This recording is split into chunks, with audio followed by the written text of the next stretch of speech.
د سفر ډېرې ضروري مسلې دي چې اکثره خلک یې زموږ د واتساپ د مسلو په ګروپ کې دې پوښتنه کوي چې مولوي صاحب د سفرانه لمونځ طریقه راوښیه او د سفر مقدار راوښیه.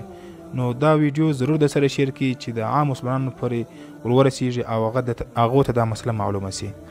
یو ورور د سفر د مسلې پوښتنه کړې چې مولوي صاحب د سفر متعلق چې کوم مسایل دي هغه راته بیان کړه. ورور جانه چې کوم د سفر فاصله ده، کوم چې مقدار دی، څومره مده بعده، څومره فاصلې بعده، څومره سفر کولو بعده به انسان بیا د سفرانه لمونځ کوي، بیا انسان مسافر بلل کېږي د شرعي لحاظ سره.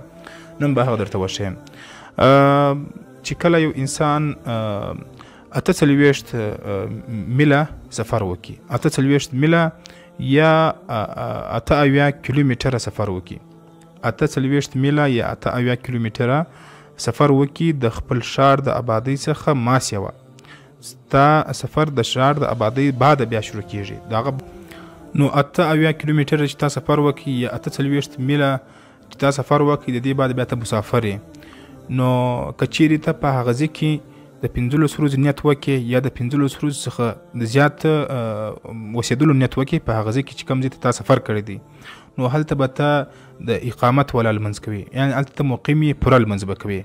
که چیرې تا هغه ځای ته ورسېدې په هغه ځای کې تا د 15 ورځو څخه کم شپو نیت وکړي، د 10 شپو نیت یې وکړي، د 14 شپو نیت یې وکړي، د 15 شپو نیت یې وکړي، نو څومره د شپې ته دورې وي نو هلته به ته د سفرانه لمونځ کوي، یعنې قصر به کوي. قصر څه ته وایي؟ د سهار لمونځ دی 4 رکاته دي، اول 2 رکاته سنت بیا 2 رکاته فرض دي. نو په دې کې به صرف 2 رکاته فرض چې دي هغه به پر تا باندې لازم دي، 2 رکاته به کوې. باقي که سنت وخت و خو ښه طریقه دا ده چې سنت هم ورسره وکړي، که نه ولو سنت لازمي نه دي.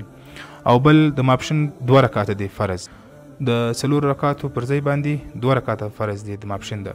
د سنتو ټیم که ورسره و خو ورسره وې که نه پرېږده. د مازدیګر ده چې دي هم 2 رکاته فرض دي د 4 بجای. او د ماښام هغه چې دی 3 رکاته فرض دي، هغه 3 سره کېږي.